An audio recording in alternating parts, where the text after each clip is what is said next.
Bonjour bien-aimés dans le Seigneur, j'espère que vous avez passé un bon week-end en famille, à l'église, au travail et dans d'autres activités.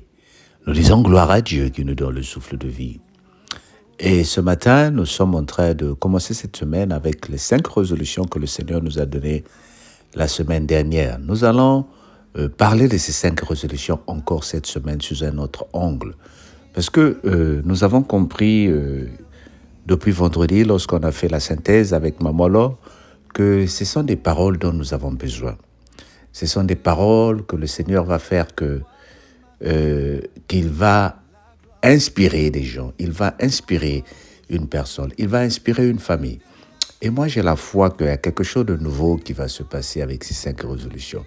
Et pour ceux qui n'ont pas suivi la parole de Dieu la semaine dernière, nous rappelons que les 5 résolutions que le Seigneur nous a données pour 2025, 1, la parole, 2, la prière, 3, la foi, 4, l'esprit, 5, la force. Et nous voulons encore parler de ça cette semaine. Ne répétons pas ce que nous avons dit, mais tu verras que le Seigneur va t'inspirer encore jour et jour.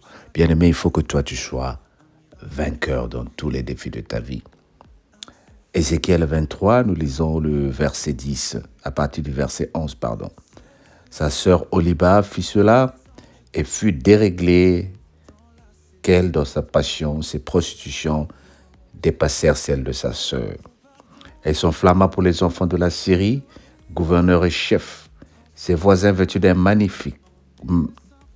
magnifiquement, cavaliers montés sur les chameaux, tous les jeunes et charmants. Je vis qu'elle était souillée, que l'une et l'autre avaient suivi la même voie. Elle-même plus loin de ses prostituées, elle aperçut contre les murailles les peintures d'hommes, des images des Chaldéens peints en couleur rouge. Avec des ceintures autour des reins, des turbans de couleurs variées flottant sur la tête, tout ayant l'apparence de chefs et figurant des enfants de Babylone, de la Chaldée, leur patrie. Elle s'enflamma pour eux au premier regard, et elle renvoya des messagers en Chaldée. Et les enfants de Babylone se rendirent auprès d'elle pour partager le lit des amours. Et là, ils souillèrent par leur proposition. Elle s'essuie avec eux, puis son cœur s'est détaché d'eux. Elle a mis à nu son impudicité. Elle a découvert sa nudité. Et mon cœur s'est détaché d'elle, comme mon cœur s'est détaché de sa sœur. Elle a multiplié les prostitutions en passant au jour de sa jeunesse, lorsqu'elle se prostituait au pays d'Égypte. Elle s'est enflammée dans les impudiques, dont la chair était comme celle des ânes et l'approche comme celle des chevaux. Amen. Nous avons lu Ézéchiel chapitre 23 à partir du verset 11 jusqu'au verset 20. Et comme j'ai dit, ce matin, nous sommes en train de parler de la parole de Dieu. Ici, le Seigneur dit de la parole que nous avons lue, au verset 18, « Elle a mis à nu son impudicité. » Elle a mis à nu son impudicité. Elle a découvert sa nudité. Bien aimé, c'est sur ce verset biblique, le 18, que j'aimerais m'arrêter pour parler de la parole ce matin. Elle a mis à nu sa nudicité. Chacun de nous a une intimité que le Seigneur nous a créée. Vous allez remarquer que dès le début du temps, au Jardin d'Éden, Adam et Ève étaient nus. Et pour Dieu, c'était normal parce qu'il n'y avait pas cette révélation. Il ne savait pas ce que était la différence. Avec les animaux, eux tous n'avaient pas besoin d'habits. Mais quand le diable est venu et les a séduits à travers Ève, ils sont allés se faire des habits pour couvrir la nudité. Et depuis là, se promener nu, exposer sa nudité, c'est comme exposer sa vie à toute personne. Et le Seigneur est en train de dire ici au verset 18 que nous venons de lire, la sœur a mis à nudité. Elle a fait découvrir ses faiblesses. Elle a montré aux gens sa nudité. Et c'est grâce à cela que le diable est en train de la manipuler, de la traiter. La parole que nous venons parler ce soir, c'est lorsque nous mettons à nu nos faiblesses. C'est-à-dire, même si tu n'as pas été à l'école, et que tu ne sais pas lire, mais tu utilises cette faiblesse-là pour t'exposer aux gens. Vous dire aux gens, moi, vous savez que je suis très faible, je ne sais pas faire ceci. Moi, vous savez que mon mari, il sort, il fait ceci. Est-ce que vous savez que mes enfants sont des soulards, sont des voleurs? Est-ce que vous savez que chez nous, à la maison, de temps en autre, je me bats avec mon mari? Donc, tu utilises la parole, tu es en train de donner les armes. Nous allons remarquer aujourd'hui, même avec les amis que les gens s'appellent les amis intimes, la majorité du temps, quand vous avez des problèmes, ces amis-là utilisent ce que tu leur avais dit dans le passé, le secret de ta vie, pour te déstabiliser. Ah, va là-bas, voleuse. Est-ce que toi et moi, tu m'as jamais dit que tu voles? Ah, va là-bas, ton mari est infidèle. Ah, va là-bas, dans votre maison, vous ne mangez pas. Parfois, nous pensons que le fait d'aller se plaindre aux gens de notre mari, nous sommes en train de nous aider. Mais tu es en train de armer cette personne-là.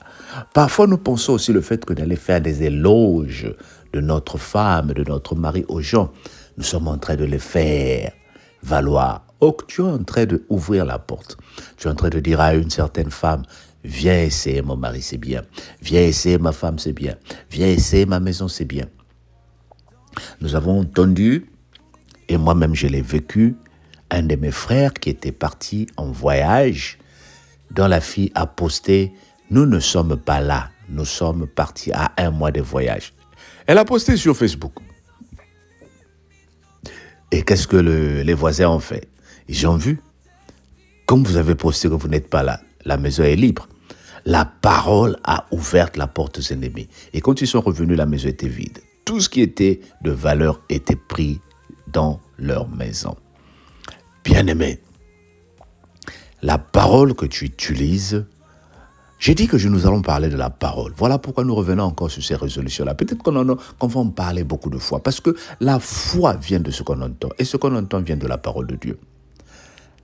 Qu'est-ce que tu es en train de dire au monde autour de toi?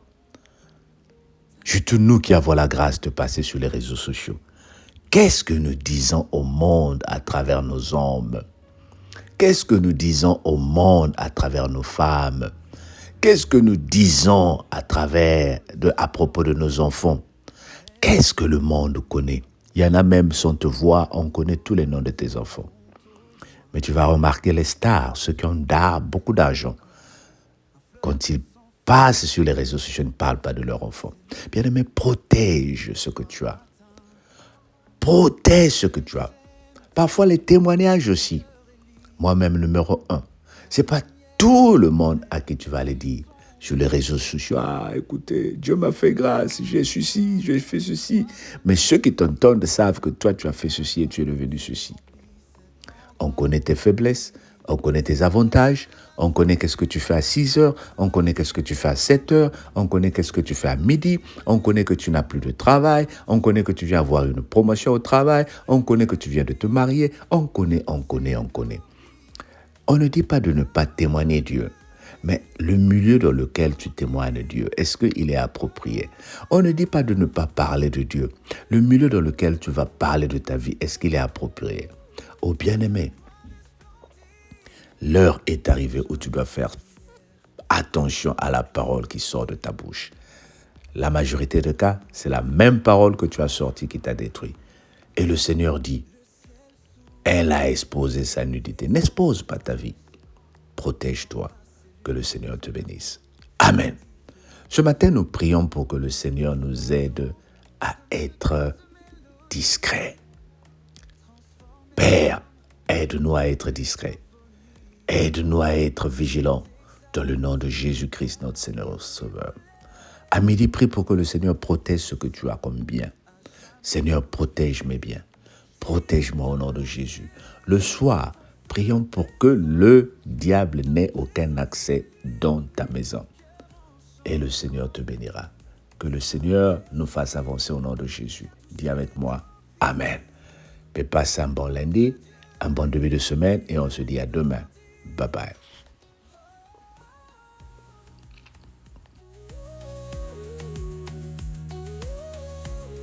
Ta gloire explodit, nous élevons nos voix Alléluia, ton règne est puissant.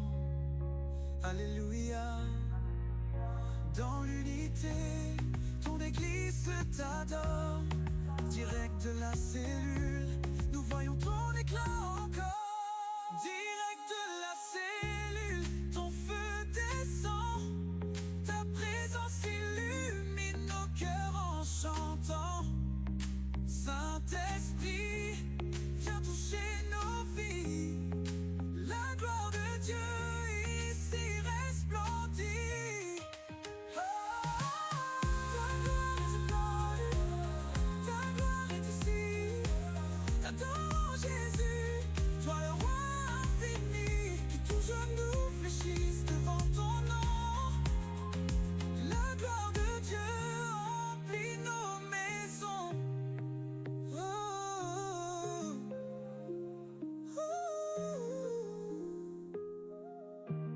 Ta gloire resplendit.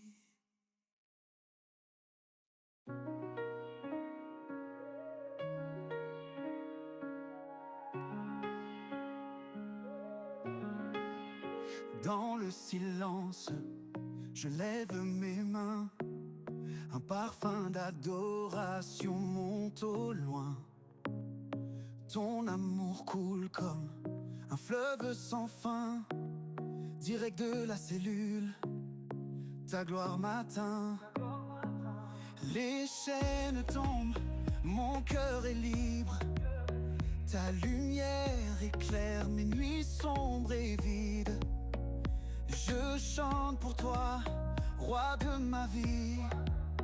La gloire de Dieu remplit cet endroit aujourd'hui. Direct de la cellule, ton feu descend. Ta présence illumine nos cœurs en chantant. Saint-Esprit, viens toucher nos vies. La gloire de Dieu ici resplendit.